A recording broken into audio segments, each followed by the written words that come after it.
Hello बच्चों, मैं आपके बीच आज मौजूद हूँ, आपका भूगोल शिक्षक। इससे पहले मैंने कक्षा 10 से जो भूगोल की पाठ्य पुस्तक है उसका चैप्टर 1 पढ़ाया था। उसके कुछ हिस्से बाकी रह गए थे, जिसमें आपका भूमि संसाधन रह चुका था, जिसके बारे में आज हम पढ़ेंगे। भूमि संसाधन। मानव की अधिकतर क्रियाएं भूमि पर होती है, तो भूमि भी एक महत्वपूर्ण संसाधन है। भूमि एक प्राकृतिक संसाधन है जो प्रकृति प्रदत्त है।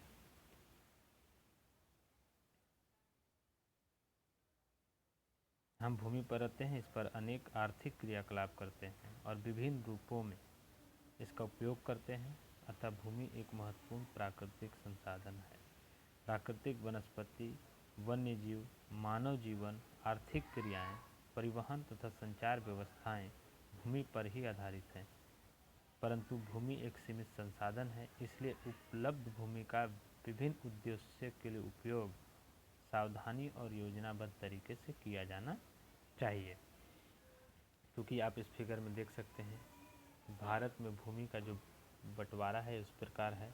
मैदान 43% हिस्से में है, पर्वत आप देख सकते हैं 30% हिस्से में है और पठार 27% हिस्से में है।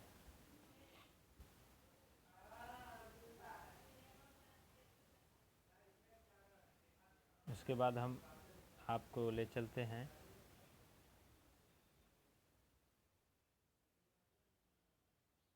भारत के मृदा के प्रकार में। भारत का ये जो आप मैप देख रहे हैं, आपकी पुस्तक में भी दिया गया है। इसमें आपको मिट्टी के अलग अलग प्रकार को दर्शाया गया है, जिसमें आप बखूबी देख सकते हैं इस हिस्से में यहाँ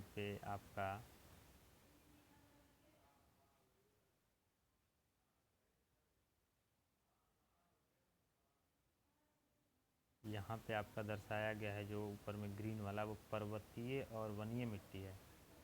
ये वाला क्षेत्र जो है ये जलोढ़ मिट्टी का क्षेत्र है। लाल और पीली आप यह वाला देख सकते हैं, ये वाला लाल और पीली मिट्टी है। काली मिट्टी का ये वाला क्षेत्र है। लेटराइट मिट्टी ये वाला क्षेत्र है। और उसके बाद शुष्क मिट्टी ये वाला क्षेत्र है। इस प्रकार आप अपनी किताब से अपने कॉपी में भी इसे बना सकते हैं। ये बहुत ही महत्वपूर्ण है।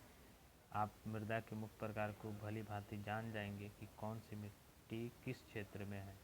अगर आप राज्यवार बात करें तो आपका मिट्टी ये जो वनीय मिट्टी है, हिमाचल प्रदेश, उत्तराखंड, जम्मू कश्मीर, सिक्किम और अरुणाचल प्रदेश के कुछ हिस्सों में पाए जाएंगे। उसी तरह आप जलोढ़ मिट्टी की बात करेंगे तो उत्तरी भाग में, जैसे आपका पंजाब, उत्तर प्रदेश, बिहार आदि राज्य जो हैं जलोढ़ मिट्टी से भरे पड़े हैं। असम के भी कुछ हिस्सों में जलोढ़ मिट्टी पाई जाती है। उसके बाद आप देख सकते हैं लाल मिट्टी, झारखंड लाल मिट्टी से भरा पड़ा है। उड़ीसा, छत्तीसगढ़, मध्य प्रदेश का कुछ हिस्सा। उसके बाद हम बात करेंगे काली मिट्टी की, तो महाराष्ट्र का पूरा हिस्सा। कुछ हिस्से आपको गुजरात में भी चले जाते हैं, कुछ हिस्से आपको तेलंगाना, आंध्र प्रदेश के हिस्सों में पाए जाएंगे। इस तरह आप अपने मैप में भी इसे बखूबी देख सकते हैं।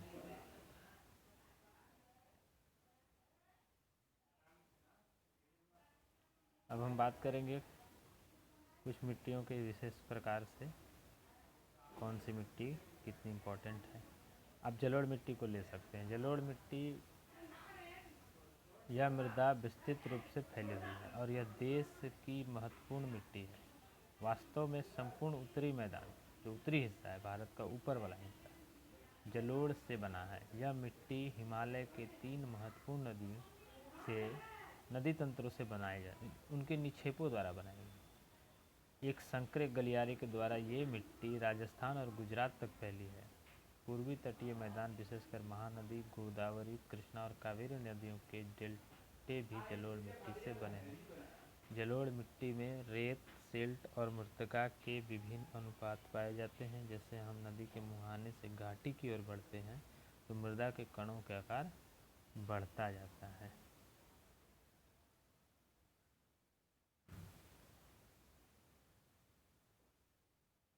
इस प्रकार हम आगे देखते हैं। जलोढ़ मिट्टी के बाद आप देख सकते हैं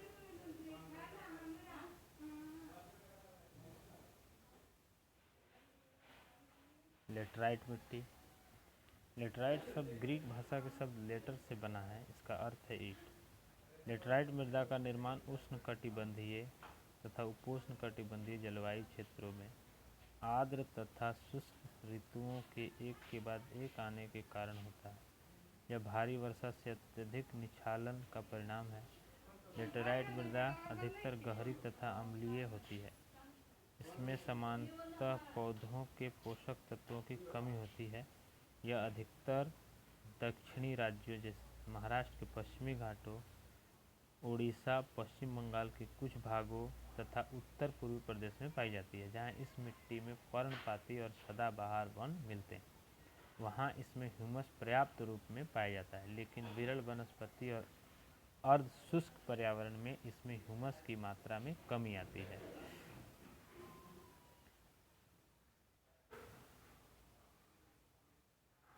आगे आप देख सकते हैं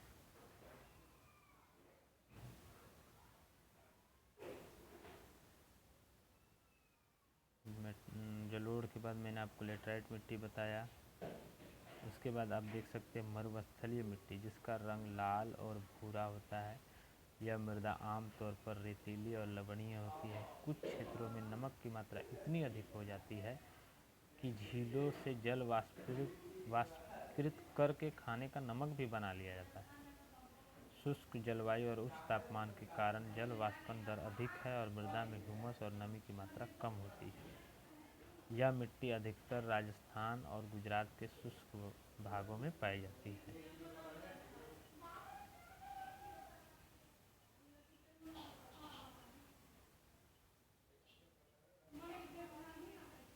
उसके बाद हम बात करेंगे काली मिट्टी का। काली मिट्टी का जो फोल्डर है वो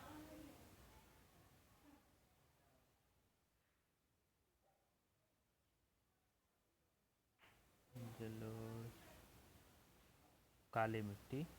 तो काली मिट्टी का रंग काला होता है, इसे रेगर मिट्टी भी कहते हैं। काली मिट्टी कपास की खेती के लिए बहुत ही महत्वपूर्ण मिट्टी है, इसीलिए इसे काली कपास मिट्टी भी कहा जाता है। यह माना जाता है कि जलवायु और जनक शैलों ने काली मृदा के बनने में महत्वपूर्ण योगदान किया है।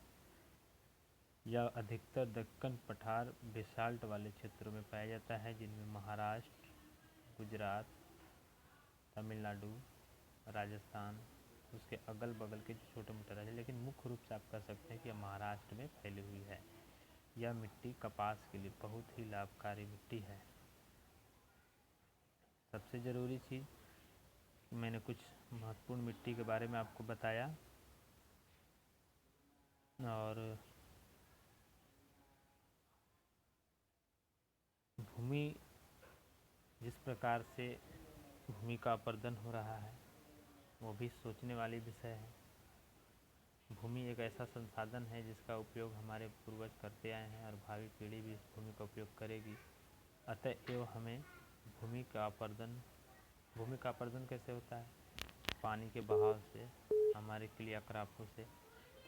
तो हमें इसको रोकना है, भूमि के अपरदन को रोकना है। मृदा के कटाव और उसके बहाव की प्रक्रिया से ही अपरदन होता है, और यह अपरदन आने वाले समस्या में अगर संतुलित नहीं रहा, चूँकि भूमि का बनना और उसका अपरदन होना दोनों क्रियाएं साथ साथ चलती हैं, इसलिए हमें इसमें संतुलन जरूर बनाना होगा। यदि संतुलन भंग होता है तो प्राकृतिक तत्व जैसे पवन, हिमनदी और जल मृदा अपरदन करते हैं। ये तीनों मृदा अपरदन के तीन कारक है: पवन, हिमनदी, जल। ये बहता हुआ जल जो है मिट्टी को काटकर उसे दूर ले जाता है, और जो कटाव वाली भूमि है उसे खात भूमि कहते हैं, जो किसी काम के योग्य नहीं होती है। चंबल का जो अधिकतर घाटी बना हुआ है इसी प्रकार से भूमि के कटाव द्वारा बना हुआ है। और आप इसका अधिकतर हिस्सा अपने पाठ्य पुस्तक में भी देख सकते हैं, भूमि अपरदन और भूमि निम्नीकरण। सबसे ज़रूरी चीज़ है भूमि का संरक्षण करना। उसका उपयोग करते हुए हमें भूमि का संरक्षण करना बहुत ज़रूरी है। और आप अगले वीडियो में मैं आपको इस पार्ट से मतलब आपके जो ज्योग्राफी क्लास 10 पढ़ाए हम, उसके लेसन 1 से मैं आपको उसका प्रश्न उत्तर अगले वीडियो में दूंगा। तब तक आप इस वीडियो से जो भी समझ में आता है उसे समझिए, और ये इस परिस्थिति में आप जैसे भी हो पढ़ाई जारी रखिए। धन्यवाद।